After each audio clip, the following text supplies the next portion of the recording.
Mate, what is with all these NRL Fantasy podcasts? They all sound the fucking same. Welcome to the echo chamber.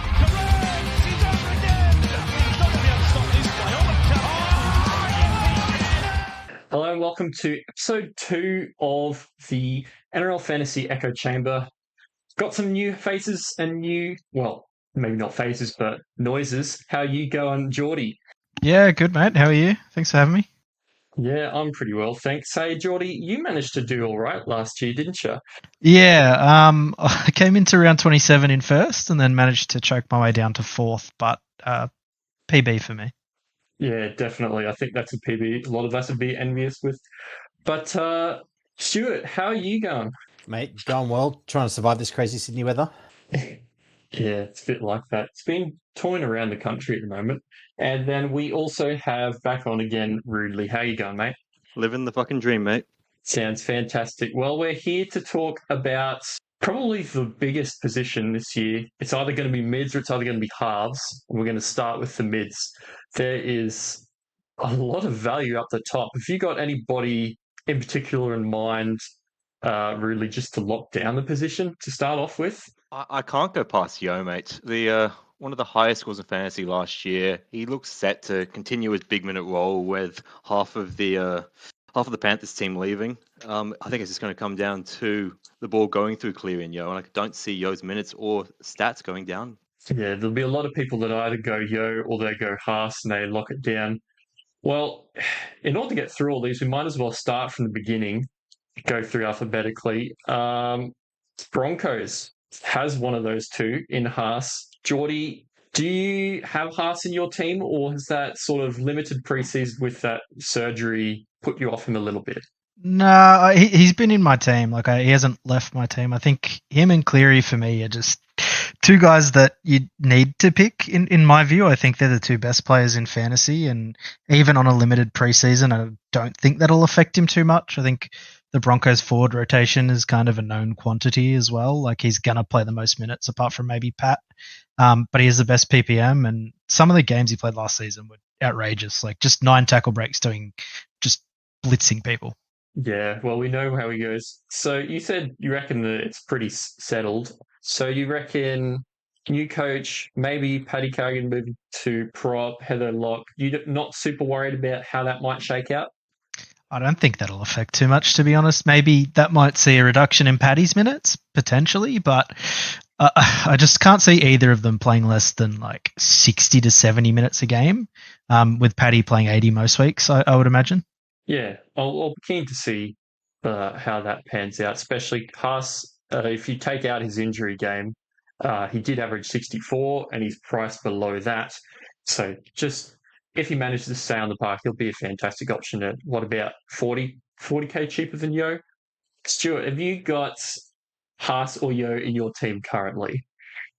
Look, I've got Haas, partly due to the fact that I figure probably having two Panthers both playing away round 1, so over in Las Vegas, could be a little bit rough. And I think that possibly they might slowly try and reduce the amount of minutes that Yo's running if Cleary is fit and firing this year, so that they might not try and run him for 80 minutes every week, 23 games type of thing. So plus Haas should play all the way through to round 12, which is Origin 1, at which point you can probably safely let him go until the other side of the bye period.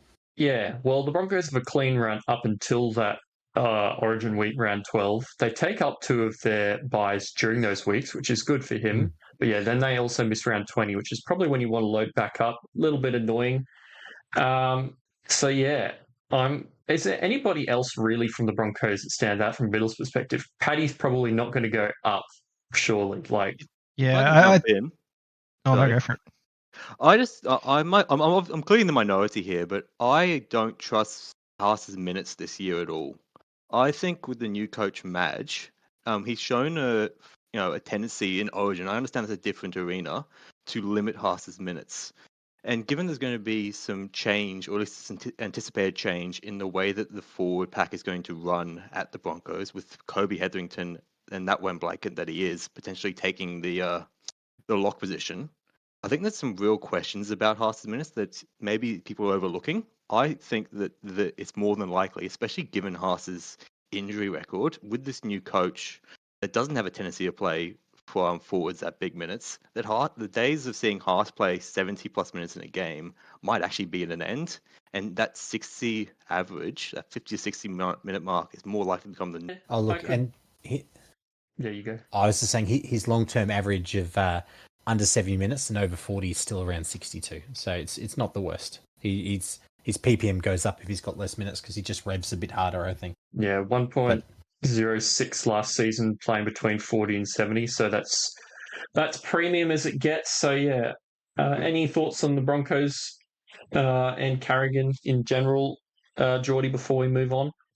No, I think it's a bit like last season where Carrigan probably isn't worth buying unless Haas goes down. I know last season when Haas went down, I jumped straight on Paddy and he tends to average around 60 when that happens. But otherwise, like I think he's probably like a mid to early 50s type scorer with Haas in the team. Yeah, what did he average without him? It was like 61 or 62, and then it dropped back a lot with him. So I do agree. I think we're getting him pretty much peak price that he will be at this year, and yeah, not somebody I'm really looking at to start the year. But yeah, well, it's Haas or not Haas for them. And then moving on from that, I've got the Bulldogs. So I have a lovely spiel from Thorsky, who couldn't be here to start the year, on one other player. But Broodley, how do you see this Dogs pack shaking out this year? Are they going to change up much, or are they going to stick with it, given that it worked reasonably well for them last year when they've run at the back end? I don't imagine they're going to change too much going forward here, to be honest. I think they've seen some success, and Serrato will probably stick with it. Though I think the big player that they're going to try and inject into more of their game is this new player that Thorsky adores, which is Amone. Yeah, I'll go into him in a minute. But Jordy, have you seen much of Amone or thought about him much? I think with his price, you can't really go past him. Like I know he was quite a highly regarded forward in the Super League. I haven't looked into the stats or his minutes breakdown or anything, but I can't imagine he's been recruited to play a bit part for the Bulldogs, especially when they lack middles. And I mean, just looking at their forward pack, there's very little size in the way of size, and he's a big bobber. Yeah, definitely. All right, I'll read out what he has left for us. All right, Tom Amone is a 28-year-old, 110 kilo prop on the shorter side, so he's brick like a brick dunny. He's spent 3 years in England after starting his career at South 2019, where he played 9 games 2021. He moved to the Tigers and played 8 games. Not many minutes, so that's why he's 250k. He's moved to England to play second division Super League, was the kickstart of his career, played 31 games for Lee and helped them reach up to first division. Played 24 games last year for the Leopards, averaged 32 tackles, 150 metres and a few offloads. One of the best props in the Super League last year, and they've got the Bulldogs have a good player in their prime ready to go. I think he also mentioned that he managed to push them up to fifth this year, which is really a solid effort by that team, and Amone sounds like a big part of it. But yeah, he reckons he should maybe even start with King, play 40-odd minutes, and average high 30s, make a few 100k. That would be the absolute dream, wouldn't it, Stu? Oh, look, if you got a 250k prop starting, like if he's named to start, you go, thank you very much, don't you? So you put him on your emergency somewhere until you can trust him, and then you're off to the races, right? Yeah, well, even Sam Hughes, who wasn't doing all of that, still made us a decent amount of money last year, and this could be an improvement on that situation. Oh, definitely. Definitely keen if he's starting, and if he's on the right bench, if it's not like a 4-forward bench or something like that, then I think there certainly could be some early cash with him as well, even off the. Yeah, who do you reckon they might run if they're not running a 4-forward bench? Would they put Tracy back at 14? Surely he's earned like the fullback now. Oh, look, I think he's earned in the fullback. It's a bit funny because they got I was listening to Willie Mason the other day. He was talking about that fact that Satili Tupouniua might be like that 14, like a bit of versatility around there somewhere, or at least like he was talking about that as well as Bailey Hayward's sort of that utility, and then two proper forwards in rotation. So it could be a 4-forward bench, but maybe like there could be like those hybrid style roles, so it might not impact him. That's the mail I'm hearing as well, is that Bailey Hayward's going to get the 14. And if Satili Tupanua is anywhere on that bench, I think that's only a good sign because that man is a wet blanket. Yeah, I think that if that is going to be the way they run, that might hurt somebody like a Preston who didn't play 80 all the time last year, maybe kick out, but probably only the one relevant. But yeah, so out of all of that, probably the only other one worth talking about is, does Sam Hughes take another step up this year, or with the addition of Amon, is that just going to squish him back down and he's just going to average what he did, about 30 like last year? Do you reckon that's going to happen out, Jordy? No, I think he struggled when he played bigger minutes last year. He's a big lad, and I think they'll continue to use him in a bit part. If he even makes the team, to be quite frank, there's a lot of players that sort of serve similar roles in that dog side, and I don't know if Amone turns out to be the gun that Thorsky reckons he is. I don't know if Hughes makes the team. Like, there's so many mouths to feed in that pack. Like, there's Curran, Kurt Mann. Does Salmon make the bench again? Bailey Hayward, I think, will be the 14. He just seems to fill all of the utility type roles if need be. But I do see Marnie playing 80 minutes every week. So, I mean, I wouldn't touch anyone in that pack except for Amone, quite frankly. Yeah, it's a funny rotation. It could just be, what was I going to say? Completely gone out of my head now. Anyway, it mustn't have been too important. There's not heaps of value outside of him, outside of Amone in that situation. So that's probably all the mids for the Bulldogs. What were you going to say, Ridley? I think you just take Amoni and say Will's up. Like, everyone else in that forward pack is fighting for the position of 14 and has been shoved into either prop or lock as a result. Yeah, They're all just utilities. yeah. So that's what we thought last year. Bulldogs are a team full of 14s. Maybe it continues. Maybe that's the strategy. Yeah, absolutely. All right. So moving on to the I've got them out of order because I'm in my spreadsheet because I have them not by chronological, but by where their location was. Let's just go that way. Canberra Raiders. Probably the only gun that's sort of worth anything in there is Tarpanay. Do we see him moving up at all this year with Papali'i winding down, or is Smithy's just going to continue to keep his minutes at like 50 to 55, Ridley? I honestly could not tell you. I've learned one thing in the years I've played fantasy, and that's not to try and guess what the fuck Ricky Stewart is thinking. So Tarpany could come out and start averaging more minutes. I'd be inclined to say no. I think he's always going to sit around that 45 to 55 as he's shown pretty consistently over the last couple of years. And I think he's pretty accurately priced as a result. But Ricky Stewart could come out and decide he's playing 80 this year just for fun. Yeah, it's possible. You never know with Ricky Stewart. But Stu, there's another forward that I've seen a couple people taking, and I don't know if I agree with it. What is your read on the return of the horse? Again, Ricky Stewart, you're entering treacherous waters. I think Corey Horsburgh is a guy who they're hoping could return to a 2023 role, not possibly the 80 minutes that he was playing at the time, possibly through necessity, but just to that high impact, long minutes, high octane role that he did. Because I think last year, obviously, he fell completely out of favour and then nuked his chances of a return with the brawl. So whereas this year it looks like he's fit. So I'd only probably consider Corey Horsburgh again if he's starting, essentially, like if he's named at prop. Because I don't know about you guys, I pretty much have a rule that you don't pay 550k for bench. So look, if he's starting, you can certainly have a look. If he's not, just avoid him. Yeah, I think so. There's very few worlds, unless your name's Isaiah Papali'i, where buying somebody at that price from the bench is good, and they won't be on the bench for long anyway. But I personally think he and Papali'i will split the 80 minutes in one prop spot, 45 to 35, in favour of Horsburgh. So there'll be like a tiny bit there, but not enough to really do much for me. Do you reckon that's probably around accurate, Jordy? Yeah, I think so. Look, the one thing I'll say is that Canberra play their best footy when Horsburgh's playing big minutes. They certainly looked a lot better when he was fit in 23, and Smithies came in and he's just a bit of a tackle bot at lock. And so it's hard to know. I think best case scenario, and in an ideal world, Horsburgh plays big minutes. But like has been said, you just can't trust Ricky Stewart. Who knows what he's going to do? he just loves English players too much. He's bought another one. So he'll probably either be, well, he might be on the bench, he might start, but we'll see how that pans out too. But that's for another time. Is it really, it's really just those two, and really mostly just Horsburgh in this team, isn't it, Jordy? Yeah, I think so. I'm just looking at their list now, and I think Papali'i might even play less minutes this season, potentially. Like, might fall down to a 30-minute role. Like, he's getting older, and you'd assume this is probably either his last or second last year. There's nothing else there, really, for Canberra in the way of middle forwards. Yeah, that's a good shout.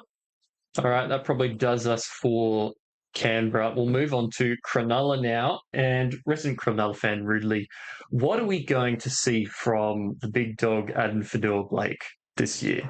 Well, I imagine what we're going to see is we're going to see him lift the premiership trophy at the end of the year. I don't know. I think we're going to see a much more impactful role of AFB. I think that it's more likely we're going to see a reduction in minutes, but a greater output in that time. I think that at the other clubs that he's been at, Warriors and Manly, he's been required to fill that bigger role. But the Sharks have a really decent forward pack, and have had for the last couple of years. Like, they have some significant depth, and I think there's going to be a real fight for minutes between all the players. Like, if you have a look at who's actually in their team for the forwards, you've got Oak and Kafusi and likely AFB starting, who are all both going to demand pretty large minutes. Then on the bench, you're going to likely have a 4-forward bench of Talakai, Hazelton, and either BHU or the young gun Tapua. Like, there's just not enough minutes to go around for AFB to really gain any significant value or score any higher than he already has been. Yeah, and then they've got Rudolph to come back from injury as well, don't they?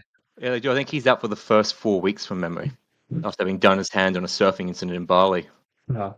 It's always got to be something dramatic with footy players, doesn't it? So, in terms of average, do you see him hitting 57 again, or it's more likely going to be 50, 55 type of thing? I think his score was slightly inflated last year from what was a pretty stellar try-scoring run.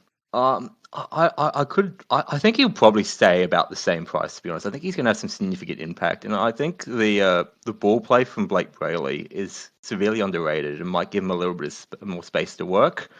I don't see him going down substantially in score. I also don't see him making any value. I think it's pretty accurately priced. Yeah, that's pretty fair. Jordy, do you agree with that? Can Adam Fenner-Blake match the Tom Hazelton try-scoring legend? Will they go toe-to-toe this year? I wouldn't put money on it. I would imagine he sort of falls back to almost a 50 average. He was playing some pretty ridiculous minutes for the Warriors the past 2 seasons, like almost out of necessity. Like, how many props play 60 to 70 minutes a game? And he did that for almost 15 weeks straight, which is like Spin said, it's not going to happen at Cronulla. There are far too many 40 to 50 minute forwards in that pack. And so unless he somehow scores more tries than he was already doing, which was like pretty impressive for a middle forward, I just don't see him being worth anything. Yeah, that's a solid point. Stuart, do you see any value at all in this Sharks pack? Might we see that young bloke Tapua come through, be all right, or is probably one to just wait and watch on compared to the other options? I definitely wait and watch. I think that, look, an injury would certainly open a spot in here, but look, yeah, you look at Rudolph, Hazelton, and Kafusi can all play big minutes as well. Like, as we know, and Braden Hamunuele is on big coin there. He's on like 700 of the best, I'm pretty sure. So I think with a fit season, he will also be pushing for minutes. So I think they will just be trying to cycle Tapua into the system more than anything else. Yeah, I think that's pretty fair. That'll do for Cronulla. We'll move on to the Gold Coast now. And I tell you what, this was so anticipated. We were waiting and we were waiting. We were waiting. And then they priced Tino at 700K.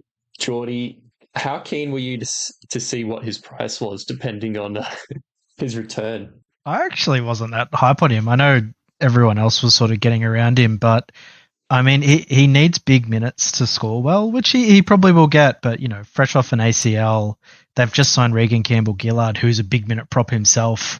And you've got Fotuaker, Des loves playing Chris Randall in the middle for some reason, and Jolliffe. Like, there's a lot of big minute forwards in that pack. He's obviously the top dog, but I think they'll ease him into it. And at that price, I just don't think it's worth even looking at him at the moment. The buy in round 1 as well. Yeah, pricing him that high, which is I think about 52 and a half average from memory. It's just too much for somebody who's probably who hasn't played footy in 9 months. The positive is that he basically did it right at the start of the year, so he's had a really nice recovery time. But yeah, I can't justify bringing him in. But Stewie, is the Titans pack the biggest in the comp, the deepest? Might have lost you for a minute there. Rudely, what do you reckon of this this Titans pack? I think it's very strong. I think the Titans are kind of slept on in a lot of ways, but they just can't seem to get their halves together. Regarding their forward pack, I think they're like everyone said, they've got a lot of big players that can take up big minutes. I think Tino will be eased into it, and realistically, you're going to be able to get Tino at maybe a reduced price further down the track that might be worth looking at.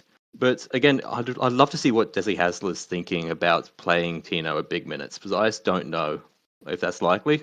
Yeah, it's going to take some pretty serious rotation, and well, they're running from the sound of it, from latest news, they're running forward on the bench, which won't be many.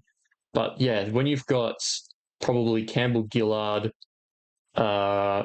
Jolliffe, Tino starting, and then Fodawaker, Randall, all those guys, like, where does it all go? So yeah, I'm not real keen on Tino to start the year. If he gets eased back in and drops 100k, then I'll look at him. But yeah, I don't think you can take him, especially with that buy. There's a few people on Aaron Clark at the moment, and I'm just remembering that he might have moved clubs. Yeah, if we got to Titans, that's where he was. We'll get to him My eventually. apologies. I'm just so excited to discuss him. Yeah, sounds good. Stewie, have we got you back? I'm not sure if you're on mute. Yeah, mate. No, all There we good. go. The internet in Sydney decided to die. So back on the 4G. Look, the Titans possibly have the best overall forward pack in the comp, but that makes it difficult when everyone's relatively well priced. So again, I think a club where like an injury or two, not that we ever wish that, but if it happens, I think that's where this might be some value in this team. Yep, sounds good. Well, we'll move on to M for Manly. To be honest, this seems pretty much like a wasteland for me. Like, you've got Paseka, you've got Aloye, you've got Gerbo. There is some movement with Takiaho and Devanga arriving there, but they're both priced not super cheap. Jordy, is there any room at all to pick Manly forwards, or just get out, pick a different team? Yeah, I think generally speaking, there's just no one that stands out. I know Paseka can have stretches where he goes close to PPM for 50 minutes, and Toff Sipley, like it just seems like the Manly forward pack, there's some highlights, but only for a couple of weeks. Like we saw Nathan Brown pop out a couple of high 40s and 50s last season, but it only lasted like 3 weeks. And same with Toff Sipley. Like every time he gets a start, he somehow scores a try and manages a 50, but it just never lasts. And it's someone like Corey Waddell as well. I have no idea what's going to happen at Manly. I don't think they have a particularly good forward pack either. So, I mean, you're just throwing darts really. Like Bullimore, is he still on the side? Just too many minutes to go around. Yeah, I think that's a big factor as well. You've got so many guys who are serviceable and okay, but not really anybody who's like standing up and being the big dominant forward in that team. Gerbo's going to play the most minutes out of them, but he's winding down. Ridley, is there anything more to talk about with these Manly middles? No, not at all. I wouldn't talk about Manly at all. It's a waste of time. Sounds good. One team that does have a middle which has been talked about a lot, but I'm not super invested in at the moment. Jordy, what are your thoughts on, first of all, how Utoi Kamani will go in the Storm system as a player, and then two, how he's going to go as a fantasy option? I think as a player, there's a lot of upside there. Like he's clearly a super talented guy, like a really damaging ball runner. But Melbourne don't really play their middles for massive minutes. Like I can't think of many that have been too relevant. Maybe Welch for a really short period of time. Dallas Johnson, that's a bit of a throwback, but there's Uto Ikamanu, Liero and Josh King are probably going to play close to 50, 60 minutes each. And then McDonald and Asafa Solomona, who are probably shorter minute guys. So, I mean, unless Bellamy changes his sort of philosophy behind the way he rotates his forwards, I only see him getting 40 to 50 minutes. And he'd need to score at a PPM. And I think given how good Melbourne are promising to be this season, there'll be a lot more downtime, a lot more waiting for Meaney to kick goals and just less points to go around in that pack. Yeah, I reckon there'll be less work for the middles, but I think he will do well, maybe get some attack. But yeah, 50 minutes last season for a 44.9 average. I'd say he might get similar, maybe slightly less, slightly higher PPM, which means he's probably going to end up mid 40s again, maybe like a point or two difference. And that's not really what you want in your team, is it, really? No, I don't think there's really any sufficient value here. He's priced at 44.9. I think you said he needs that average almost 55, which is an elite prop. And there's questions about what his role will be at the Storm. I just think it's an easy avoid. There's so much value at the mids here. Don't bother trying to force value that isn't clear. Yep. Are we unanimous then, Stuart, in that Uto Ikamanu is probably a trap to begin the year based on name value alone? Yeah, look, I think that you certainly want to see it shake out. There's a lot of probably safer options out there. Look, he could go on and be the big minute guy, but I'll be honest with you. There's actually one guy I'm sort of chucking a star on to keep an eye on in the pack. If you're interested in talking about this guy, is Nelson Asafa Solomona, who's currently only priced at 400k, and if he does get 30 minutes or more. Long-term average is about 40. So priced at 28. So depending if he gets the All-Stars game off, he could even be back sort of around 1. Yeah, he's always struck me as somebody who can do damage when he's there, but I don't know with the addition of Loiero into the middle, Josh King and probably Uto Ikamanu, whether he's needed. But if he does start playing those minutes, I will have a look at him. Yeah, it's just got to keep an eye on like throughout the year, because if he starts getting those 40s and his break even starts dropping down, it's just worth keeping an eye on with that duel at the price point. He's the only guy I've even like chucking a star on in that forward pack. Yep, that sounds good to me. All right, we'll move on to New Zealand Warriors. So there is somebody who a lot of people are very keen on. We talked about who moved out. Rudely, AFB is missing now. He went to the Sharks. Talk to me about the guy who's coming in to replace him. Okay, James Fisher-Harris. I must admit, I started this season a little bit skeptical about how good he might be at the Warriors. Having looked at the Panthers games previously, I've always seen him plodding around about the 40 more often than not, and having a boom game here every now and then. And that's ultimately because Panthers are really good at managing the minutes of their forward pack. When he plays big minutes, Fisher-Harris goes big. And the thing is, unfortunately for the Warriors, they don't have anyone to really play big minutes anymore there. The only one, given that Tohu is now unfortunately retired and AFB has moved on, and they already have Barnett averaging between 60 to 70 minutes a game, that man can't play any more minutes a game. The only logical conclusion here is that Fisher-Harris is going to be playing in excess of 50 to 60 minutes or more than that week in, week out. And at that PPM of 0.96, which is what he averaged last year, there is nothing but upside with JFH. Yep, I like the call.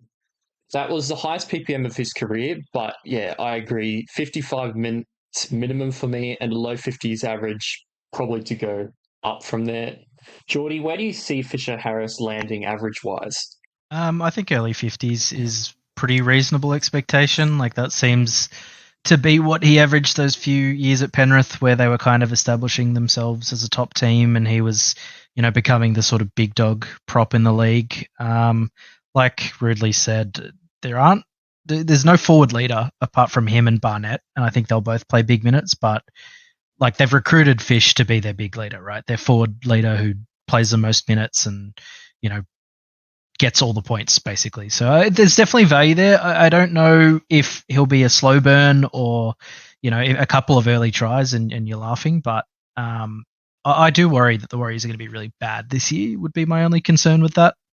And how they rotate Aaron Clark and Dylan Walker, for example, and Nia Corey might play middle as well. I don't know. There's a lot of question marks over the pack, but I think it's safe to say Fisher Harris will play big minutes. Yeah, I don't think you need to worry about tries. He's moving into the AFB role. He's going to score like 10. Exactly. Yeah. Any worries with that pack, Stuart, or wheels up on Fish? I like Fish. I think that he might not just say get the 60 plus, but I think that 50, 55 are the best. At least we will see is sort of like his standard there. And yeah, I'm not too worried in that space too. And hilariously, I'm just looking at the only other guy who might be of some interest there, which is that lock position. Yep. And I was looking up Dylan Brown, who apparently has played every single position that you could play it, except wing in his career so far. But he's actually got a pretty impressive stats at lock, so he could be worth a little bit of value there with Tohu missing as well if he gets the start. But he's probably priced pretty high. You can wait and see on him, surely. So do you mean Dylan Walker? Or? Sorry, Dylan Walker. I said Dylan Brown, didn't I? Yes. I've only got his name in front of me. Yeah, Dylan Walker. I'm not mega impressed by his PPM, but he has the ability to play those Tohu minutes if he needs to. So maybe that's, I guess, one mark against some of the other forwards in there. But really, I don't think he's there to be the leader. And they did buy Aaron Clark. So if Aaron Clark was to start Jordy, what do you think would be his role? Would he take a few minutes off Egan at hooker and go off like after 30 and Walker comes on? I don't know if he'd share roles. I really have no clue. He hasn't played big minutes for a consistent period of time, Aaron Clark. I think there's always been that sort of appeal that maybe this is the year he sort of steps it up and becomes a great fantasy scorer, and it just never happens. And I tend to lean a bit more conservatively when it comes to players like that. So I hold my expectations. I don't see him taking many minutes off Egan, but it depends on what the bench looks like, really. Like if there's a utility on the bench that isn't Aaron Clark, then stay far away. If there isn't, if it's a 4-forward bench, even worse for him, really. But I wouldn't be touching him personally. Yeah, all right. Sounds pretty good. The other guy What are your thoughts? Yeah. So if I can jump in, just what are your thoughts if Aaron Clark is named lock and Dylan Walker is named 14? Because that's some of the mail I have, is that's how Webster's going to line his squad up. And Aaron Clark at about 50 minutes is a pretty good proposition for value.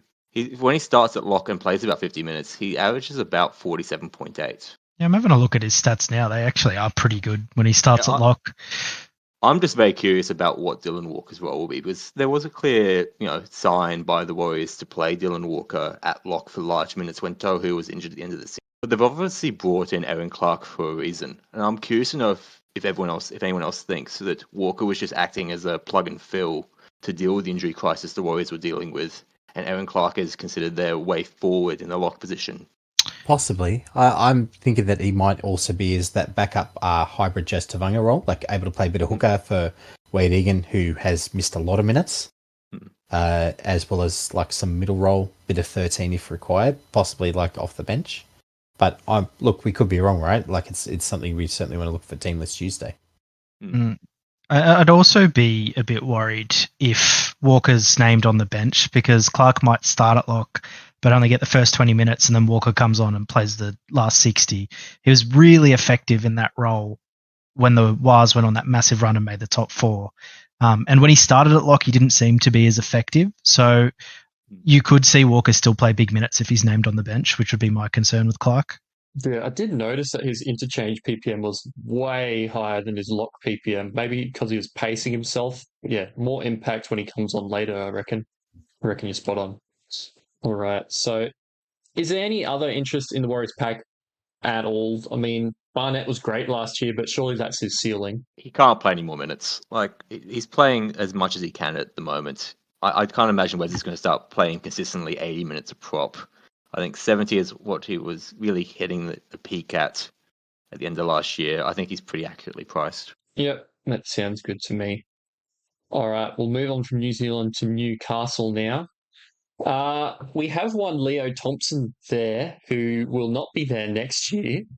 I've currently got him down for 50 minutes because he's still probably the best prop in that pack, given that they lost Daniel Saifidi to the Dolphins. Is there a situation where he'll lose minutes throughout the year and one of these bench guys will go up, or are all of the bench options for the Knights kind of not guys we want to really even think about? Jordan. Yeah, I really don't know what our forward rotation is going to look like. I imagine someone will be a benefactor of Saifidi leaving. I can't imagine it's Thompson. Like, he's sort of priced at where he should be. Like, he can score 50s. I don't know if we'll expect that as an average. Jacob Saifidi, I know he had a pretty good year a few years ago. I think the only one that might be appealing if he gets a sort of 40 to 50 minute role is Matt Croker. I think his PPM's pretty good from memory when he plays big minutes. Yeah, that could be a shout. I have it down here as 0.85, so he could probably pump that up a bit if he was playing purely in that prop position. But yes, one to keep an eye out. But yeah, there's not really anyone jumping out to me screaming value in the Knights middles. Have you got any options, any sneaky options, Stu? No, I think the Newcastle Knights are a bit of a bleak picture for just about every fantasy spot outside of maybe their fullback this year. So, I'm just looking through their entire roster right now. Like, in the forwards, you're just hoping one of these cashies gets a run. Essentially, like, I mean, if we're trying to get Hetherington more minutes, like, what are we hoping for here? Yeah, that's what my thoughts are too. A lot of these guys have been guys that we've been watching and they just kind of haven't done anything, so fall into the category of those who we probably just want to stay away from unless they're absolutely knocking the door down to do that. But yeah, so as you said, not many players in this team seem nailed down or locked in. We've got halves rotating like crazy. The middle's not sure what's going to happen there. Probably the only guys we want out of this team are going to be Gagai, Marzu, Ponga types, as far away from the forward pack as possible. That's it. Well, the highest percentage ownership of anyone in this is 1.6% for Leo Thompson. So after that, we can't get above 1% for any of the choices in their forward pack, which shows you that there is 99% of people know what's happening for fantasy this year, which is stay away from the Knights forwards. That sounds pretty reasonable to me. Well, we'll move. Sorry, just to jump in, I'm actually pretty high on both of the back rowers. I think we'll see Frizzell play more minutes this year, and I think Lucas and Kai Pearce-Paul, if they play 80 minutes, are both genuine options. I think Lucas having the centre duel is also like insanely good. He could be the Aitken of this season, but yeah, the middles aren't particularly appealing. Yeah, I do agree. Not much for the middles, but there might be for those edges. I think Fermor also has a duel, so maybe we just end up with both of them there at the end of the season. Really? He does. He does, yeah. I didn't even realise that. I don't remember him playing centre at all last season, but apparently. Oh, 4 starts, bit late. Yeah, sounds like there are more other positions other than middles these nights. So we'll move on to the North Queensland Cowboys. Thorsky has some thoughts for us in the chat left over, and he said, please do not buy Cowboys. They are not fantasy relevant in the middles. Do you agree with him, Stu? Is there anybody who presents even a bit of value in these middles? I don't know about value. Like, there's Ruben Cotto is obviously like a decent draft target. Sort of, once you get past the top tier guys, like he's probably sort of in that next tier down. Look, Hess coming off the ACL, he did that preseason, didn't he? Yeah, I don't think he played it all last year. No. So look, he's had the full 12 months. He's getting on a little bit, but he could, but I wouldn't be starting with him. The only other guy that I know has been mentioned is Griffin Neem. And look, he looks like a genuinely good forward. It's just whether I'm not sure that he quite gets the run in this side that he needs to push him to the next level, right? If he's at 450 to get to that 600k level that we'd want to see. So that's the only tough thing about that. And again, another squad where no one with the mid against them is above 3%. Yeah, I agree. Griffin Neem has been talked up a little bit, as in he's coming into sort of his prime footy playing age, but yeah, his PPM until last year had been really shocking. So to push it up again and push the minutes up again, it's possible, but a lot needs to go right for him to be a really great buy. And for me, I'd probably see like maybe, I don't know, 3 points of value, not 7, 8, 9, 10. Freedley, is there any love for Griffin Neem or we disagree? I have a personal vendetta against the coach Peyton, or Peyton, or how you pronounce the name, because a couple of years back I fell for the trap that was Lolo, not once, not twice, but 3 times in the same season. So I don't trust any of their forward rotation at all. I don't like guessing what his minutes are because they change week in, week out. I don't see any clear value here. Leave it alone. Yeah, I want to ask you a question. In that same year, or even last year, did you do the same thing with cheese? No, I did not. I have never owned cheese, and I'm very happy about that fact. I don't trust that man at all. That's actually a pretty solid claim to fame, to be honest. Uh, yeah. Stuart, have you owned the cheese? You keen when he comes back? What do you reckon of him versus Lolo as the biggest baits of all time?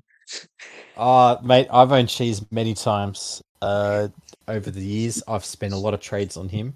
And look, Brandon Smith at his best is absolutely worth a trade. Brandon Smith at his worst will suck up a lot of trades. So, look, I'm hoping that he comes back in genuine form. But I've been seeing him on the podcast circuit, and he's looking like he's not doing a lot of leg training at the moment. So, well, hopefully, I want him rock hard fit before I buy him again.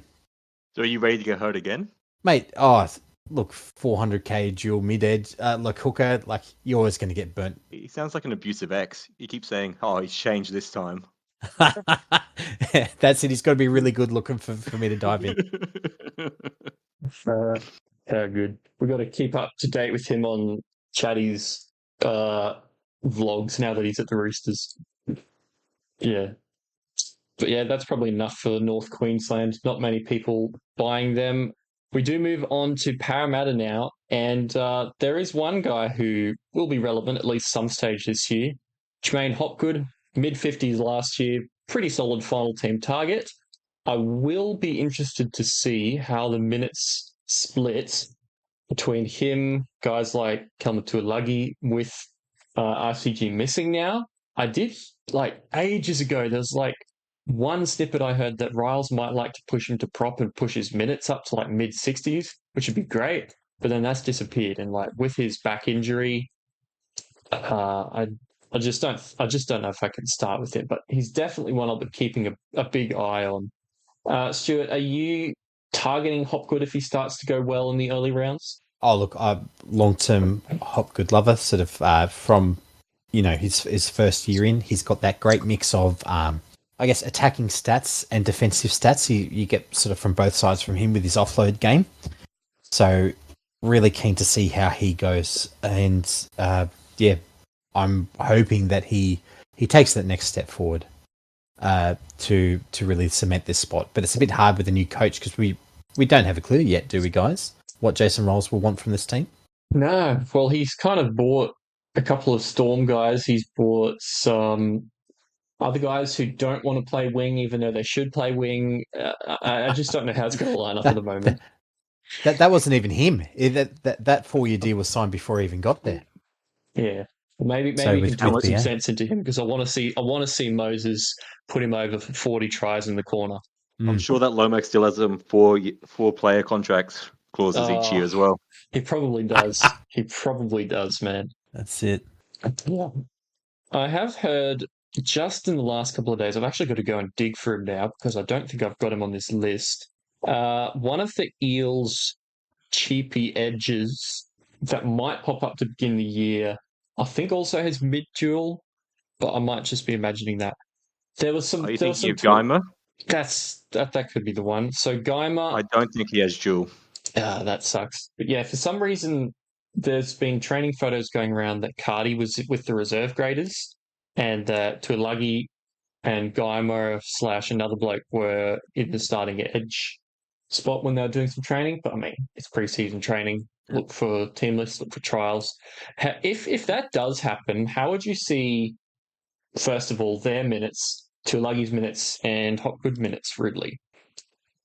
Honestly, I'm not very good at minute predictions. I've got some mail that I've heard that Lane's also lining up in middle in training following his rehab. So there's also concerns about how that might affect the minute rotation. Like as much as I would love to see Hopgoat come back with the huge minutes that are 60 to 80 and pump out those mammoth scores as he used to, I just don't think that's likely.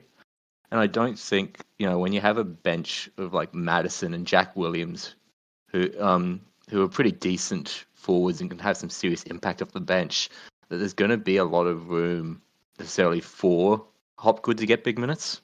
Yeah, I think that's possible. It's more just a factor of what happens without RCG, I suppose. So, Jordy, have you got any read on the Eels forward pack with RCG leaving? Do you think Hopgood just stays similar?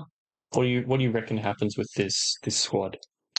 Yeah, it's really hard to know because they signed Offa Hengawi midway through last year as well, and he started off playing 40 odd minutes, but then finished the year playing massive minutes at lock.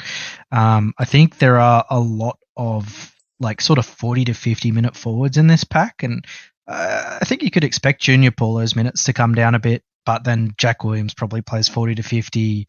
Offa's probably playing 40 to 50. Like Ryan Madison should be playing big minutes as well. I don't know if he will. So it's really hard to see how Hopgood sort of plays more than 60 minutes a game. I'm not high on him personally, and no one in this pack really that I think stands out as a buy round one. Yeah, I think that's pretty solid. Watch and wait on guys like him and maybe Tulagi, but there's definitely more reason to go him than to go Hopgood. All right, so now we move on to the other big gun, the Penrith Panthers, 4-peat. We've got Fisher Harris leaving. Does that mean Yo is going to continue to play huge minutes, or will he finally start to come down from averaging 79.999 minutes per game, Ridley? If Yo was going to play less minutes, he would have played less minutes last year compared to this year. I don't see how Yo is suddenly going to go back to averaging 60 minutes. We've lost Luai, they've lost Fisher Harris.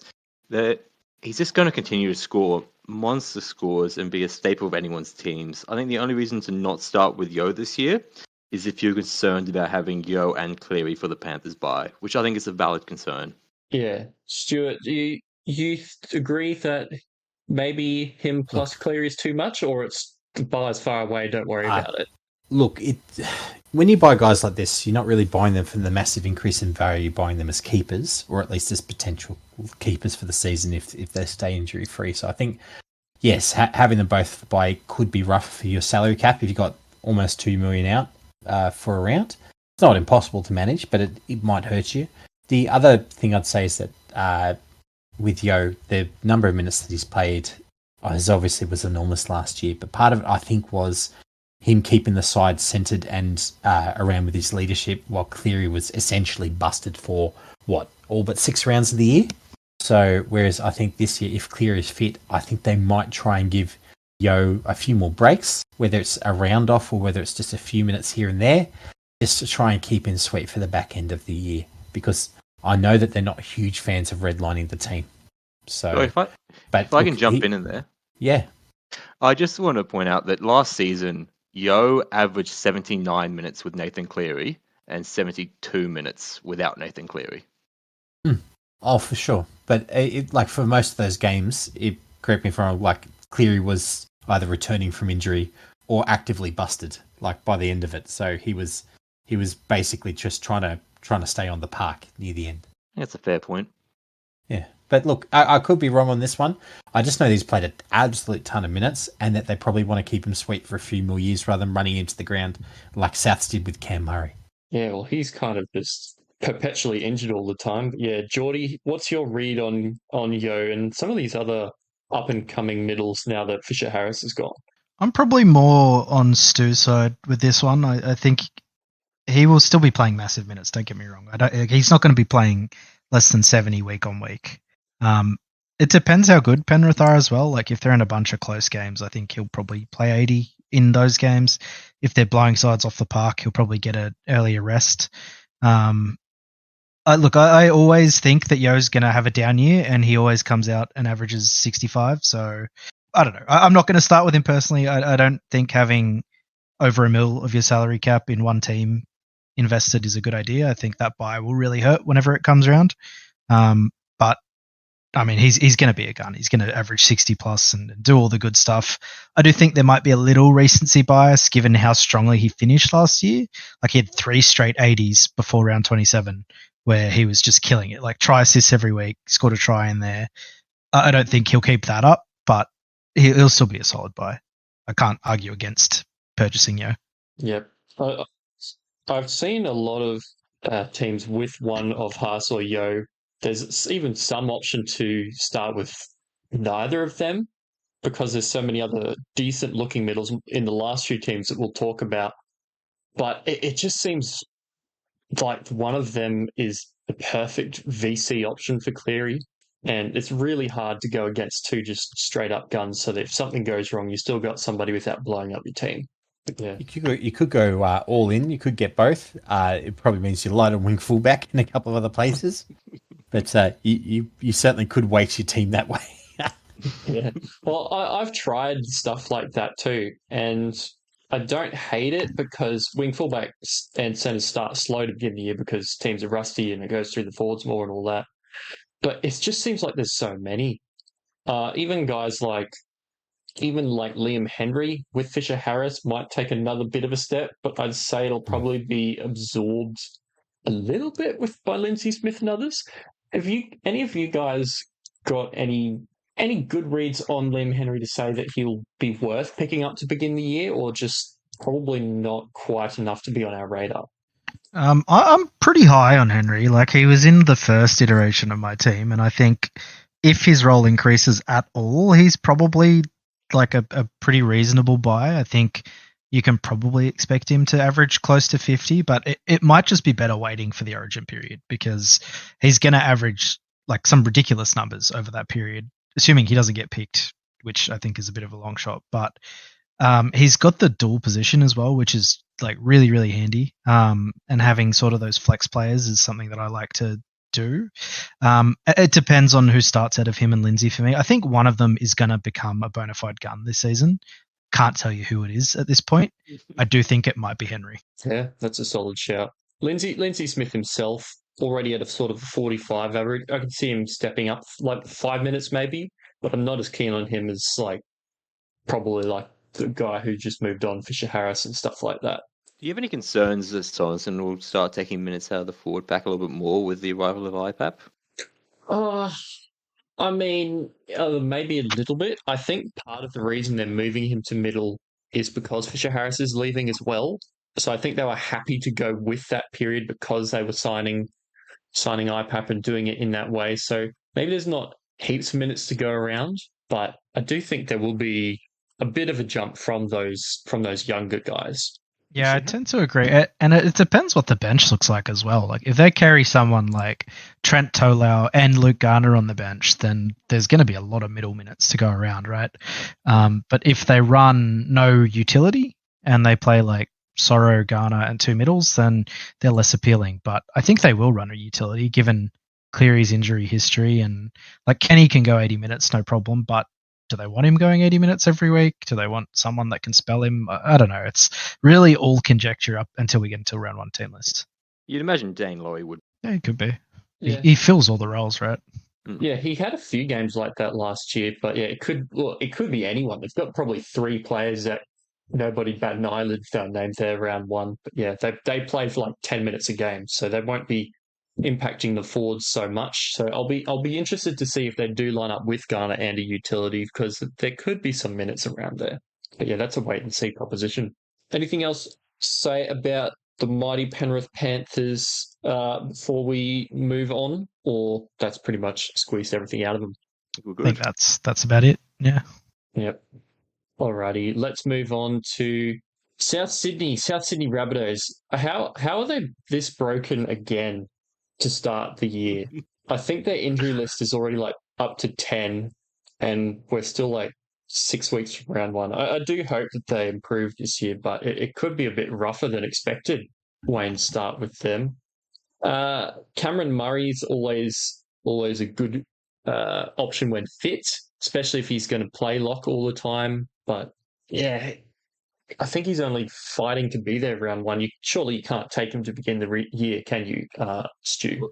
Look, I think Cam Murray will come in undercooked if he somehow makes round one with his wrist injury. I think we'd certainly be concerned there. There are a couple of guys who could be of interest if we do get a timeline for return. That's a bit extended for guys like Murray and Aiken and co. And so that's a bit further down, like Tallis Duncan and Davy Moali. But I know the problem with all these injuries, because it's off season, you don't really get a timeline for return, do you? No. I thought there was a bit of mail. Sorry, I thought there was a bit of mail saying that Murray might not be back until round 10. It's been mixed. Like some insiders are like, I could be back round one. He might not be back till round 10 because it's like a 5-month injury potentially. So no one's quite sure on that. All that I know is that Souths need to fire their injury team again because they did the same with Totola and Trell, and it just they did actually. When one came in, they've cleared out everyone. So I think this is just some legacy hangovers and bad luck. Like the combination is unfortunately is pretty gross. Yeah, hopefully we get some more info before round one then. But yeah, Jordy, talk to me about some of these fringe options. If we do get confirmation that guys like Aitken and Murray are going to be out for a bit, who do you think benefits the most? Will a Hubner or a Duncan or a Moale come out of it on top, or are we going to expect somebody else to benefit? I think Souths have the same sort of problem that they've had the last few years, where there's like a lot of fringe options and they sort of all get a turn at playing the role almost. Like I think Cheekham played a couple games on the edge, and then Host is there too. Arrow you'd expect will play big minutes in the middle if Murray's out. I think Totola probably might play a bigger role. Obviously he was injured most of last year. If Murray's out and Duncan plays 13, I just don't think there's enough there in any of them to warrant buying, even if Murray is out. It's just you'd need a pretty defined timeline that he'd be out for a long time to justify any of them. And even then, I think there's just better options in other teams. Yeah, historically there have been one team to do that, even on the wing as well. That right wing graveyard over the last 2 or 3 years. I think there's been about 70,000 wingers there that have made a little bit and then just disappeared. So with Wayne there, maybe we'll see some forward pack consistency. But yeah, Rudely, Jordy, is there much value to the rest of this South pack? I wouldn't think so. Is there a chance that Murray plays edge when he comes back as well? Like, seems to me that he's their best edge forward, even though he is their best lock. And Koloamatangi was so much better in the middle than he is on an edge. Like, is there a chance? I don't think it'll happen. It's possible. I mean, Koloamatangi was doing really well at lock, and he scored a lot better. I think he averaged about 60 or so there, but that might have also been through huge minutes with injury. But in my opinion, I think it'd be less likely than Murray, lock, Colo, proper edge or whatever. But yeah, Rudely, who's going to be the main guy that loads all of this up? Is it Jacob Host season? If Jacob Host is named in the team, you buy him and then you captain him straight away. He is the biggest fantasy weapon to ever exist and should be in everyone's team. I want to see 100% owned for Jacob Host. No, the guy's absolutely fucking useless at fantasy. He plays 80 minutes and breaks the one rule we have for edges, is that any idiot can score a 40 on an edge in 80 minutes, and he's one of the few that manages to be the exception to that rule. Do not jump on Host no matter how cheap he gets. Sounds good to me. 34 average from 74 minutes last year tells you about all you need to know. All right, so we're down to the last few teams, getting close to the exciting ones. But yeah, first we've got the St. George Illawarra Dragons. There is somebody in here that raised my eyebrows for a little bit. They just signed Emre Gula, which is interesting, might impact it a bit. And Francis Molo apparently hasn't basically trained for the last few weeks and is on the outer. But that could see one Toby Couchman on track to start, and he has been training with the starters. When he gets minutes, he is a PPM weapon, really good. Averaged 57, 59 minutes in his first 12 games of the year in Cup, stepped it up and kept that PPM and even went a little bit higher. But he needs minutes. And with both Cook and Little squashed into this team now, I don't know if I can just push him up so high. Maybe he's got a little bit of value, but probably not enough. Jordy, what do you think of the Couchman Bros? Are they the future? Is there any value in them this year or not really? I don't think so. I think that they're pretty good players, and I think they will be maybe players of the next few years. Like Eisenhuth's pretty old, DeBellin's pretty old, so you might see these guys move on, and one of them maybe takes the lock role. I don't think that'll be this season. Even if he sort of gets an uptick towards 50 minutes a game, like there'll be value there for sure, but how much value is probably the question, and he'll probably be a slow burn if he manages to get to like that 45. Like you have to remember with middle forwards, they're not going out there and scoring 3 tries and kickstarting their cash and, rocketing up and being the sort of cash owners that you want to be over the first 5 weeks. They're going to be slow burns, and maybe there's value, but I don't think there's enough to buy a Couchman. Yep, I'm probably of similar opinion. He'll probably be a little bit, but won't be enough. And Tom Eisenhuth, I might just have a bit of Tom Eisenhuth hangover because I pointed him out in preseason, and then I got scared by Luciano signing, and now all his value's gone, and I didn't own him at all, which is very sad. Did any of you three jump on Tom Eisenhuth? No. No, but I own Toby Couchman for his measly 11 though. So You got on the train before I did. then I sold him earlier as well. Wow, you're all prepared. But yeah, I'm not really interested in this Dragons pack at all, other than that with Little surely has to play a fair bit of lock, or Cook plays a fair bit of lock. Like they got 2 probably top 6 hookers in their team for some reason. I really don't know why, but that probably pushes a lot of the rest of the value out of their forwards that happened last year. Yeah, I think a funny thing to point out as well, like I'm looking through the lists and there are more middles at St. George than almost like 3 other clubs combined just on the fantasy list. So, I don't really see anyone being a massive minute player. Yep, that probably sums them up pretty well. I would say I think the only one to note is if this young one gets a spot at any point in this year, you just want to kind of keep in your black book is Loco Pacifica Tonga is meant to be an absolute goddamn gun. So if he gets a spot at some point, just keep an eye on him. Sounds good. We'll see if he's next Payne Haas or the next Davey Moale for the next 3 years. Keen to see that. But yes, we finally get on to the team that is probably the most relevant for middles or thereabouts, Sydney Roosters.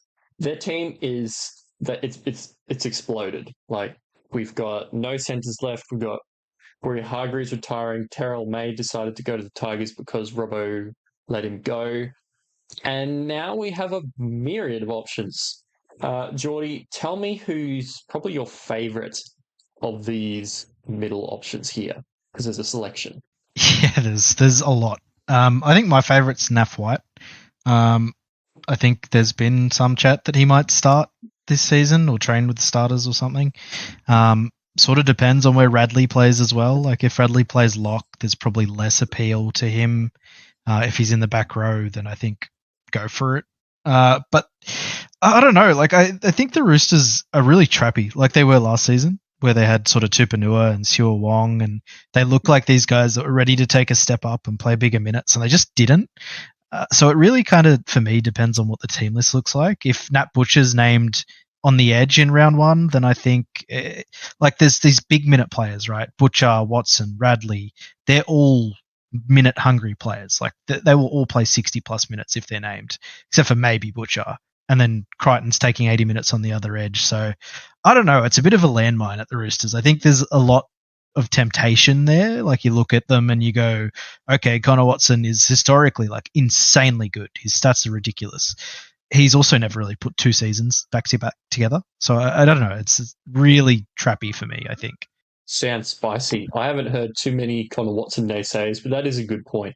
There are a lot of people in this team who could get minutes and who could get shuffled around a lot. Like I don't know how on earth to project like Spencer Leniu this year, for example. Does he eat up a bit of that gap? Does he stay where he is and stay an impact player? I really don't know.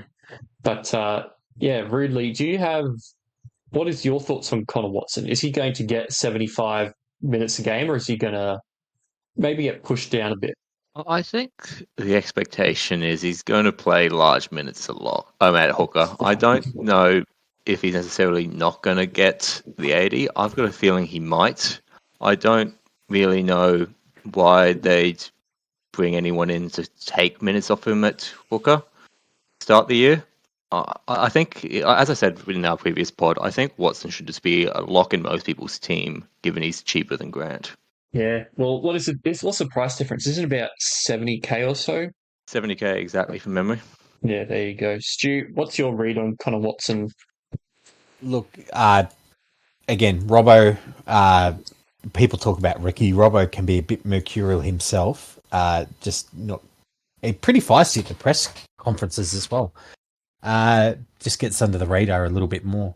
But as far as Connor Watson goes, look, don't need to expect 80 from him to expect some decent performances, I believe. Like DPP, middle, if you get 60 the best, we can expect 50 to 55. He's a high PPM guy. He's very active. And I don't know about you guys, I love very active players from a fantasy perspective.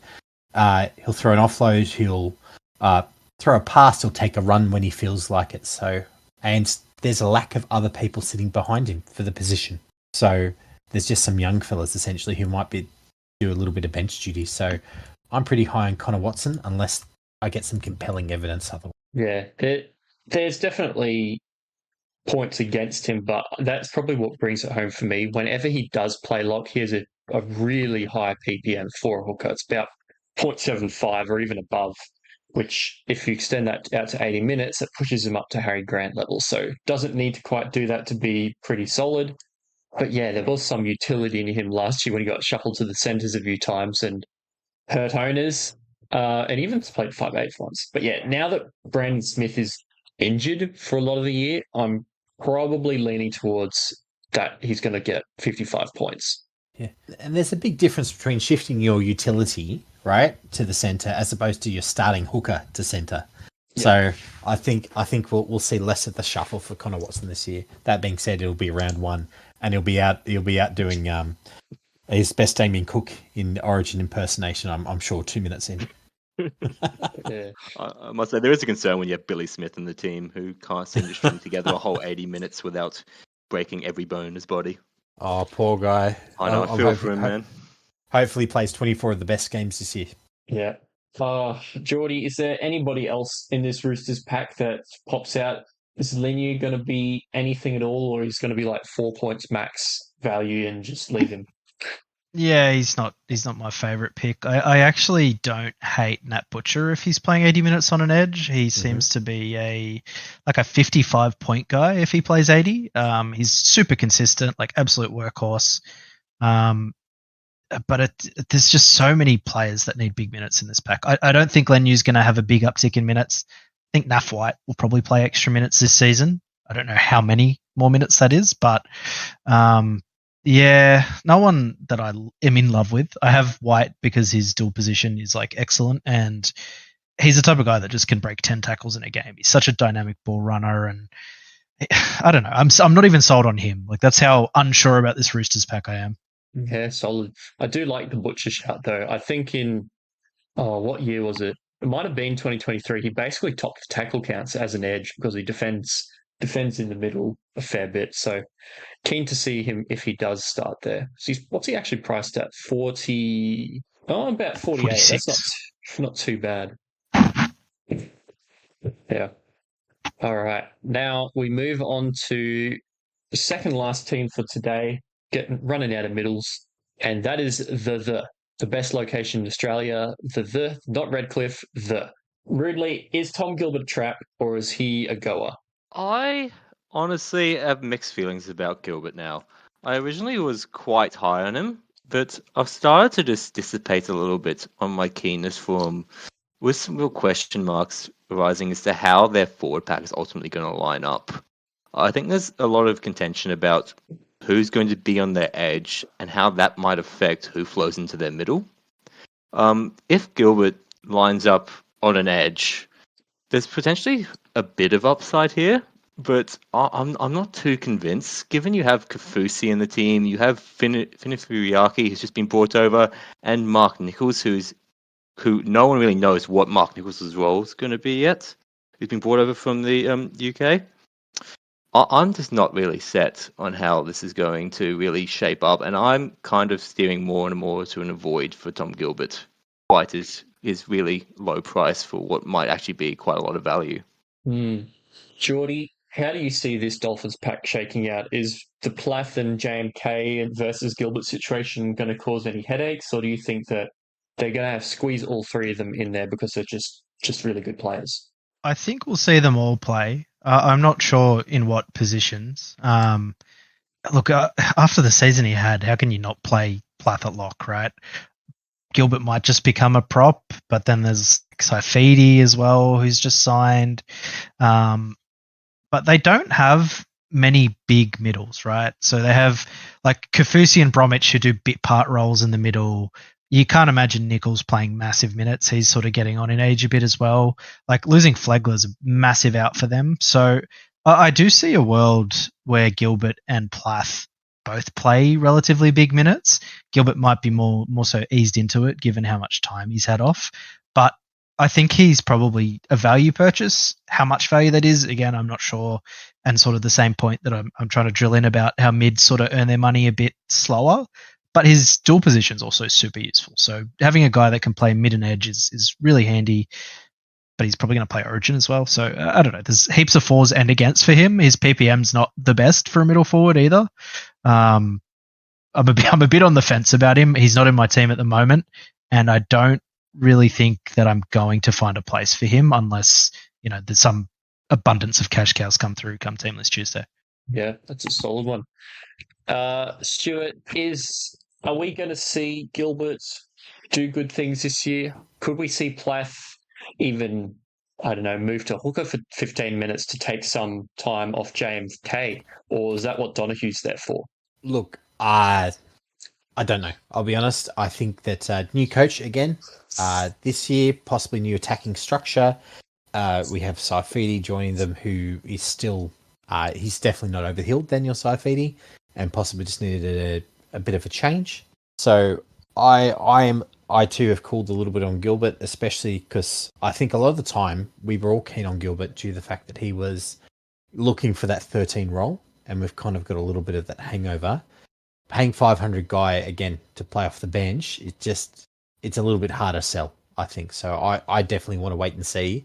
And I think that you probably have a couple of rounds because they gain cash a little, like he's unlikely to crack out of 95 and have his price rise dramatically. If we're wrong, we can probably adjust over the first couple of rounds to get him in our squads. Yeah, it's a very interesting point because, as both you and Jordy said, those first few rounds are slow. So if you have him, it's not necessarily the worst if he picks up and continues to make money later as he gets fitter, coming back to max fitness, but also it makes it easy to pick him up. So maybe that is a point for him in the fact that that could be the way it goes. But for me, I'm similar opinion. I think he's got value. I'd say it's probably only going to be about 5 points for the first part of the season. Moving forward, when he's fully match fit and the Dolphins are going well, maybe more, but I don't know if I want to hang on to him that long.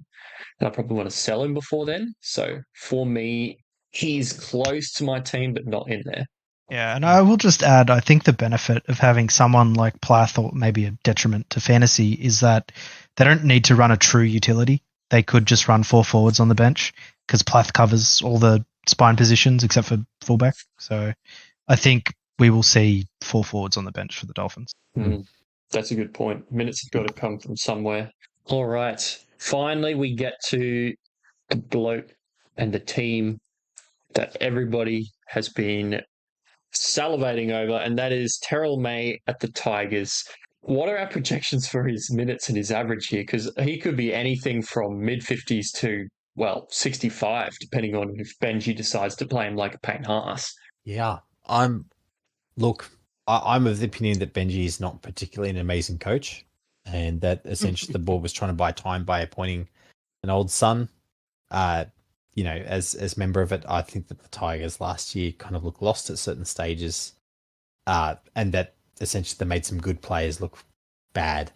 That being said, Terrell May, I think, is the type of guy who, if the game plan isn't working, he's got enough footy smarts in his head to still be a fantasy relevance to us, essentially to play well, offload the ball, place and do some silly business. So I'm keen on Terrell May.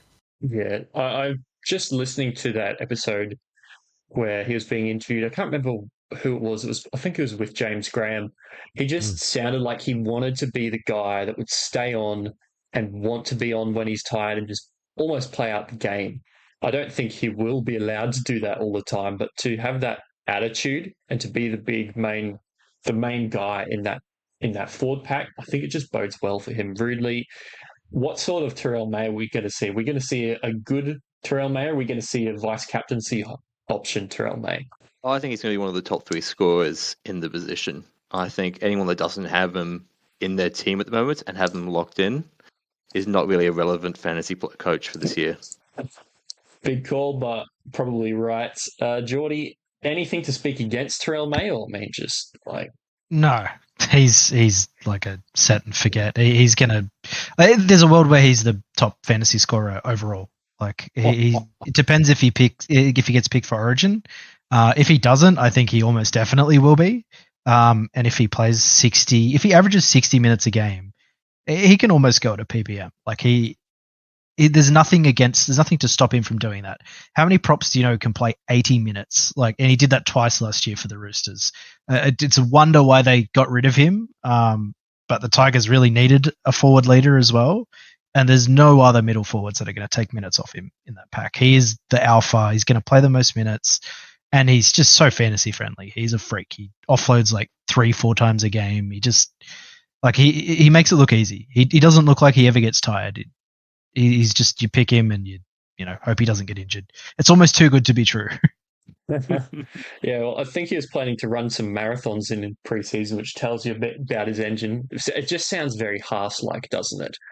But he has a PPM of 1.15 when he plays 80 minutes with an 89.5 average. So there you go, guys. We see the return of 21 Cleary in Terrell May. Lock him up. He's going to make another 500k. To be fair, I think he won't quite have last year's Roosters pack sort of feeding him good ball near the line. But look, he certainly should have plenty of options in his favour. Like he's certainly in my side. He's got Happy Carousel feeding him ball. I think he'll get plenty of perfectly adequate ball. And I think he's one of the players that even if you give him 2 and he's standing still, he'll still somehow manage to bust 3 tackles. True. He's very active. I like it. Yeah. Somebody else who can bust tackles or, pretend to bust them by slapping their chest as he runs past. He's not actually listed as a middle, but he's looking like he'll play lock. Jack Bird, is that just another one that we ride until his knees explode? Yeah, I think so. I think he's just, again, a very fantasy-friendly guy. Loves an offload, loves a crab run. Only question mark is whether he can stay fit. Yep. At 362k, it's not a massive risk, I don't think. And he's the perfect guy where if he's not right, you can sell down to another guy's jumped off the page who we all missed and go from there. Again, he's also named at centre, and you always want a person in your centre position who's not playing centre. For 362k, as you said, he's just a lock in your team. Put him in and hope he doesn't die of an injury anytime soon. Yeah, it's good, hey? Because, if he does stay fit, we could have Jack Bird, Fermor, and Dylan Lucas in our team, and none of them play centre. There's one other guy who is the opposite, and he probably won't play middle, but he's listed as a middle, and that is Seyfarth. He'll probably get dual come round 1 when he's named there, but what's your read on his minutes in the situation? Because he's a pretty decent scorer, Stuart. Look, if he starts, I'm very keen on him. I sort of did a bit of a dive with him a couple of years back when there were a few injuries around there. And if he wins it over the likes of Matamua and some of these other young fellas coming through like Timoth, I'm very keen to have him on because he's a very busy player, active, loves to tackle, and loves to run a bit of attacking stats as well. So only issue with him is brain explosions. So he's like Tane Milne in a bigger body. So just be aware, like, he could be sitting for a couple of weeks just because he is who he is. We need to make a brain explosion best 13, include all of those guys like him, and see how many suspensions we can get. Most just load up on Horse and Latrell and Seyfarth, all those kind of guys. Be good fun. That's it. Who would be captain of that team? Jeez. Oh well, Trell's on watch, given that he's skinnier now. So we'll see whether the Wayne effect continues. But we'll. Yeah, that's it. Like it. Yep, sounds good. Yeah, I don't have much negative to say about Seyfarth. He'll probably be dual. Averaged 54 in 2022 when playing second row, but that was with 43 tackles. That dropped down a few points last year when he did play big minutes at second row. But I mean, he's priced at like 35-ish. Probably only needs 70 minutes, and he's still made 10 points. So there's quite a buffer there of safety. Really, that's just about it. Hey, Seyfarth is a go. I don't think you're going to have him in your team. Simple as that. I think he's terrible. I'm not touching him. I seriously think he's like one of the worst players in the competition. If he starts, it won't be for long. Like, he started at lock last year for the Tigers. He played 20 minutes in that game because he missed so many tackles and had to get hooked. Like, he's awful player. And at 475k, he's not that cheap. He is a relative risk. Like, you're missing out on other decent options in that price range if you go with Alex Seyfarth. I think he's terrible. I think you're being a bit harsh here. I think he had a crappy game that game, but anyone can have a crappy game in a Tigers outfit. I think he's still playing for the Tigers. I know. That hasn't changed. I'd like to believe that they're better this year, but I've been saying that for how many years now? And Noah locked down that 13 spot last year. It was the absolute zone of death. Like, Pole, no, it's gone. Like, it's just, you get in there, you get 20 minutes, you get hooked, you get dropped. I don't think Benji knows what to do in the middle. No, that's it. Well, at an edge, I think he's got a lot of value. Like I always say, any idiot in 80 minutes on an edge can score 40, which is outright 6 points of value from where he's priced at. Depending on which side he's on, I think and he's shown that he can score very well on an edge. He's, last season he averaged 48 in 3 games. If you combine that with, 2022, he's got an average of 51.1. That's over 17 points of value, essentially. I think you're kind of crazy to ignore that. I'm not doubting his proficiency as a fantasy scorer. I'm doubting his proficiency as a first grade footballer. Oh no, I agree with that entirely. I've seen him play. Like, you're right. His stats are pretty good, but how many times has he stayed in the starting side for longer than, I'm looking at it now, 3 games is the max he's played in a row starting for a team. And it's not like they were world-beating Tigers sides. Quite the opposite, really. But who else is going to take the spot if Seyfarth doesn't get it? That's the issue, though. And then, as Stu pointed out, Benji kind of is just throwing darts at a dartboard in some positions, and I think that's what that right edge back row might become. Yeah. I mean, it's possible when you lose Bateman and IPAP in a span of about 10 weeks into the new season. It could be anything. I do think he will be there to start the year. Just have to hope he stays there long enough and doesn't thrash somebody or miss 18 tackles. Yeah. Ridley, is there anyone else from this Tigers outfit that could be worth a shout or is worth mentioning? I just want to flag, because I've seen him in a lot of teams at the moment, and I think he is an outright trap, and that's Royce Hunt. I absolutely love the lad. He's an absolute unit as an actual player, but he is nothing more than an impact bench player. He will not get the minutes he needs to score a 30 on a consistent basis. And even when he gets those big minutes, he's not going to maintain the PPM, as he's shown historically, to ensure that he has that 10 points of value. He is cheap and people are interested in him. I think that he's a strong avoid. So how many minutes do you reckon he will get, Rudely? Do you reckon he'll be stuck at 25? I reckon he'll sit between 20 and 25 for the entire season. What do you reckon? What do you reckon, Stu? Looking at the squad, there is a scenario where that's the case, right? Like where Twal and Clemmer and these other guys soak up those additional minutes in the pack, and that's the case. I feel like that the Tigers have realised that they want to do a clean out, kind of like the Dogs did, where they essentially end up with no one from the old Tigers, who sort of just ended up losing a whole bunch of games.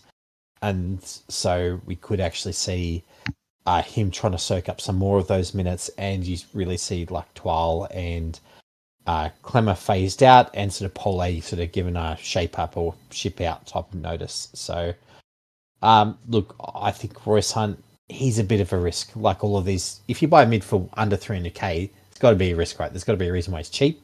So, I just want to see the trials, I think, and just see what sort of role he gets, especially in that second trial, which is more, the first half is more like a real game. Yeah, that's pretty fair. Do you know anything about how much he signed for? Because I had heard floating around it was on a fair chunk of coin.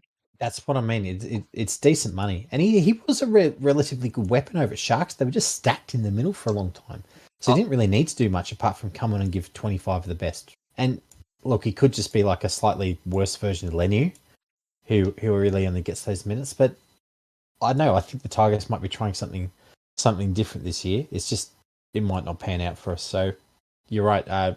We could see him only get 25 of the best. Watch the trials. I don't think he's gonna. I think he has the motor to maintain bigger minutes than what he's on for a consistent period. And the other thing is, this is his last contract. He's made that clear that he intends to retire after this couple of years are out, which is why the Sharks didn't want to keep him on. It's one, because of the cost, and two, the Sharks only wanted to play one more year, whereas I believe the Tigers have signed him for 2. I just don't see he's suddenly going to increase in his minutes. It's substantially enough to find that 10 points of value. Yeah, I was just going to add to that. I think he was on a podcast recently where he more or less said Cronulla weren't going to renew him. He was pretty much going to retire, and the Tigers threw him a last-minute offer and signed him. So I don't know if he is on big coin or not. That sort of leads me to think that he isn't. He'll play a role, but I think 30 minutes is kind of what you can expect from him. Mm-hmm. Well, that's probably just about everyone from the Tigers. Hey, there's 4, 5 guys to think about. But yeah, short and long of it is Terrell May for sure. Think about the others. Yeah, I think the only other thing worth mentioning is whether Talon De Silva's on the bench or not. Because if Appy's not playing 80 minutes, then there's more minutes to go around in the forwards, so that might make someone else more appealing. Again, not sure who quite yet. Maybe Jack Bird plays monster minutes a lock. But, you know. 700k Jack Bird. Yeah. Mate, if he plays 70 minutes in the first game, the only reason he'll be coming off is because of... Yeah, exactly. Yeah. I tell you, how good would that be? 50 average Jack Bird. We need to fill up from the Tigers this year. Yeah, I had a play with it the other day, and I managed to get 6 Tigers players and 6 Roosters players in my team that I didn't hate. And I was like, this is a terrible year. Things are going to go wrong. Let's take some out now. Yeah. Oh, living dangerously. Yeah. Can't have that many Tigers in your team. Couple, sure, but we'll see how it goes. Any final thoughts on the mid position, lads? There's a lot of options to go through. I've been rotating a few of them, but I've mostly been sticking to the pretty expensive guys. Stuart, have you cheaped out on a couple of guys, or are you mostly just really loading up heavy on this position? Look, I've had in most of my locations, it's like guys like I think currently it's got James Fisher-Harris, Payne Haas, and May, and then I've got Connor Watson, who I'll probably leave on the bench unless Mamasulis really stinks it up, just as that middle cover as well. So I've probably spent 2.4 million up front, unless someone really jumps out at us, like a Gome or someone like that, but he won't get the duel. So yeah, middle I'm spending. How about you guys? I've got Team A, Yo, Fisher-Harris starting, Watson on the bench with Seyfarth and Amon at the moment. So I've kind of splurged. And of course I've got Bird in the centres. Nice. Yeah, mine's a bit similar. Like I have May and Haas. Those are the only two I think that are definitely locked in. I have Naf on the bench and Amone, and Watson's in my team at the moment. I'm not in love with him. And like if a Wiramu Greg or something starts, like if he's a base price guy, he's made money in the past. He's kind of just a placeholder for me at the moment, but you know, he's sitting there. Greg, that was not a name I was expecting here on this podcast, but fair. I like it. I like the call. There we go. Yeah, have you gone bigger at hooker then with like a Grant or something if you're not as keen on Watson, or if you're just loading up on the cheap ones? Yeah, I have Grant. Grant's one of the other sort of locks in my team that hasn't left my team since I made the first one. I think he's been on my team for 3 years straight now. I think you can expect to bounce back from him this year. Like, he didn't do that badly last year. I think Eddie's a bit of a drama queen when it comes to Harry Grant, but he still averaged 53. Like, I said it the other day, he's starting at the exact same price he started last year at. So, I mean, he did what you paid for, right? He's the captain of the Storm. Storm are going to belt sides. He's going to score a lot of tries through points and stuff like that. But yeah, I have a bit of money in my edges. I have Dylan Lucas and Papali'i there at the moment. Ooh, do have the Dylan Lucas. I like that. Yeah. Yes. Yeah, I have similar to the other guys, but I do have White as well, and I have Bateman as my other edge. So locked up heavy on the forwards, especially with the middles. But yeah, that's till trials we see, and trials are probably more for the cheap guys than the expensive guys. Most of these guys up the top aren't going to leave our team. Yeah. All right, lads. We've been in here hour and a half talking about one position. That'll probably cover it. Any final thoughts on these middles? Any hot takes that you've got, Stuart, on the middle position? No, I'm good. I know. I think we talked through everything end to end, so I'm good. Sounds good. Rudely, is Weir McGree going to score 30 this year for Jordy? Absolutely not. Whereas Jacob Host, I'm telling you, mate, this is his year. There we go. You already heard my hot take. I reckon Couchman's going to go up probably about 5 points. But yeah, don't know if it'll be more than that, but I'm keen to see where he goes.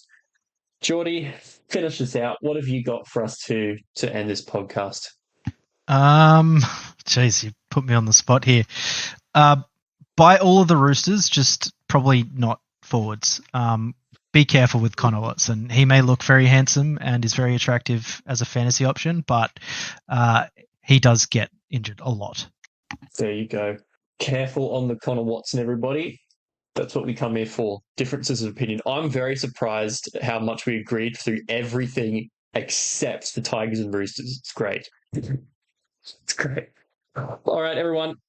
Thank you very much for coming on at late notice with Dorsey dropping out. We'll get him to do debut on the podcast very shortly. But we'll probably see you guys next Sunday, next Tuesday, something like that, and keep pushing through these positions before the trials. So Edge next time, probably hear some duels, White and Safe pop up again. But until then, thanks for listening. We'll catch you in the Edge podcast.